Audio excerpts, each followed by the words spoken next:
Ya, kembali lagi di Newsroom pemirsa, kami masih membahas Indonesia Ramah Disabilitas. Bu Intan, masih membahas tentang Undang-Undang Nomor 8 ya tahun 2016 ini. Apa saja poin-poin yang mungkin ditekan dan apakah dalam undang-undang ini menjelaskan tentang jenis atau ragam disabilitas? Mungkin bisa dijelaskan, Bu? Ya, jadi sudah sangat jelas semuanya. Karena kami memang kalau menyusun undang-undang itu kan juga tentu ada naskah akademik, di mana kami menyerap dari masyarakat, dari elemen-elemen yang memang terkait dan sebagainya.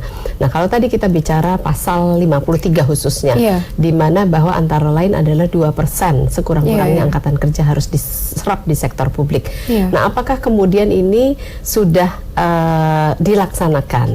Nah, mungkin perlu ada PP permennya yang memang mengatur secara khusus.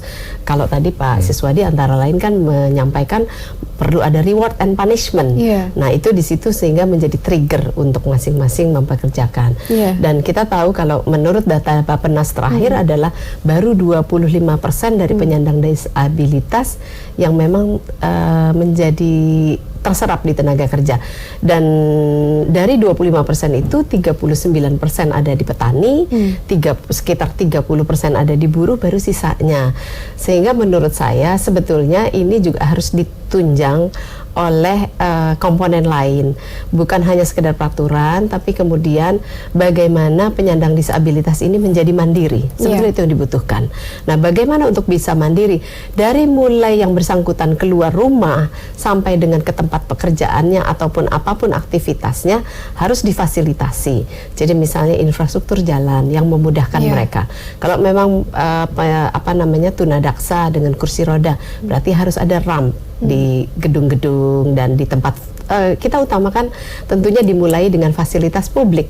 Jadi transportasi, apakah itu di stasiun dan sebagainya ada RAM.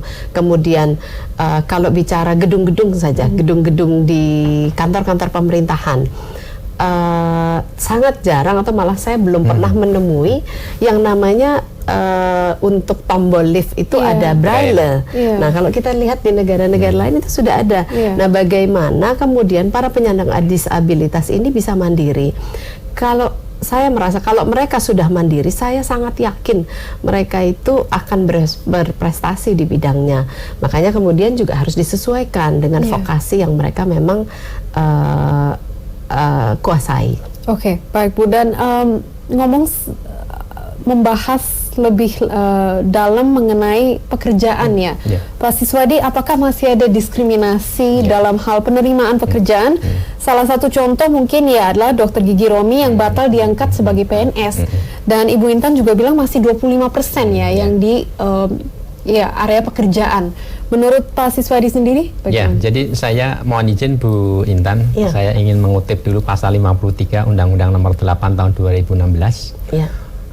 Ayat 1, pemerintah dan pemerintah daerah wajib mempekerjakan tenaga kerja penyandang disabilitas sebanyak minimal 2% dari jumlah tenaga kerja. Ayat 2-nya perusahaan swasta itu 1%. Nah, yang menarik itu adalah bunyi ayatnya adalah pemerintah dan pemerintah daerah wajib. Bukan harus, mungkin pilihan Ibu ini kata-kata wajib dan harus wajib itu.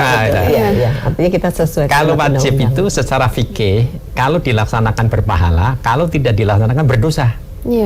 Beda kalau dengan harus. Kalau harus ya udah selesai, tidak ada kata-kata dosa. Nah, kembali ke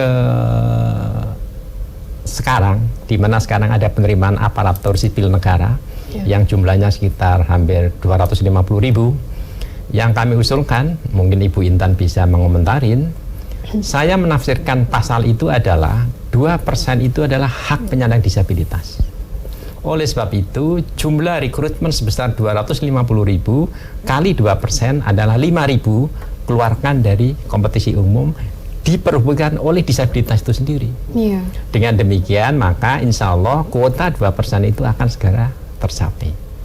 Yang sekarang ada adalah disabilitas untuk ikut berkompetisi di mana hampir persyaratannya tidak memungkinkan memenuhi syarat. andai kan ada, tapi jumlahnya sangat kecil. Karena tingkat kependidikan dari teman-teman penyandang disabilitas itu masih relatif rendah.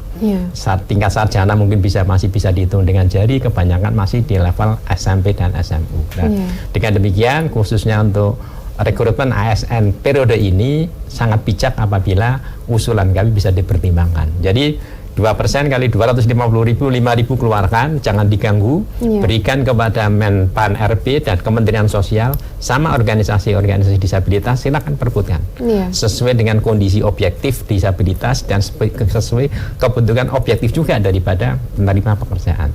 Insya Allah dengan seperti itu kuota itu akan segera tercapai dan kata-kata wajib itu akan berpahala, tidak menjadi dosa. Karena kan kalau tidak dikerjakan dosa wajib itu. Saya kira itu, Pak. Oke, Bu Intan mungkin bisa tanggapi setuju dengan kata Pak Siswadi? Betul. Jadi artinya memang karena sudah ada di dalam undang-undangnya harus dilaksanakan dan wajib dilaksanakan ya Pak ya. Nah kemudian juga affirmative action itu memang yang diperlukan.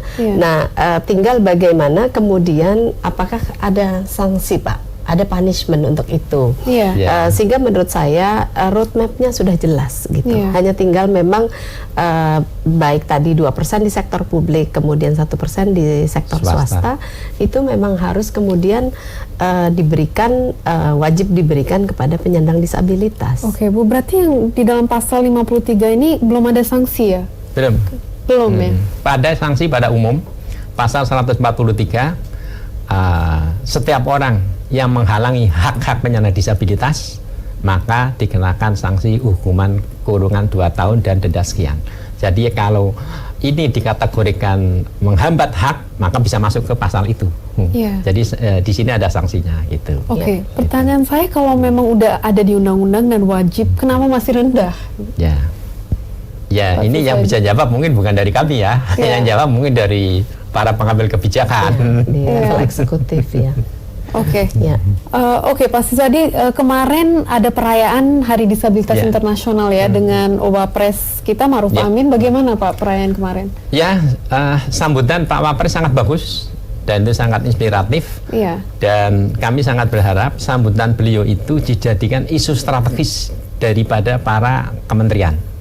Sehingga ketika kementerian itu menyusun rencana tahunan, rencana strategis itu, sambutan Pak Wapres dijadikan menjadi variabel isu strategis yang diakomodir dalam program-programnya. Tentu di samping ada yang isu formal, Undang-Undang Nomor 8 Tahun 2016 dan undang-undang yang lain, itu bisa menjadi pijakan dalam rangka kementerian menyusun program-programnya. Karena ingat, kalau kita melihat pasal 5 dari Undang-Undang Nomor 8 Tahun 2016, hampir seluruh kementerian terlibat dalam rangka pemberdayaan penyandang disabilitas. Yang sekarang terjadi persepsi adalah seolah-olah urusan disabilitas itu urusan Kemensos. Padahal Kemensos itu hanya sekedar rehabilitasi sosial. Rehabilitasi kesehatan, rehabilitasi pendidikan, rehabilitasi tenaga kerja tentu masing-masing pihak, termasuk di dalam hak rekreasi. Artinya kan Kementerian Pariwisata juga harus mempertimbangkan dan memikirkan. Jadi hampir seluruh kementerian itu sejatinya terlibat, tinggal bagaimana kita memberikan edukasi, bukan edukasi, penyadaran. Itu menjadi awareness yang betul-betul tersadarkan, itu yang jadi masalah. Oke, baik Pak Siswadi, kami akan lanjutkan dialog ini setelah jeda yang satu ini. Pemirsa tetaplah di Newsroom.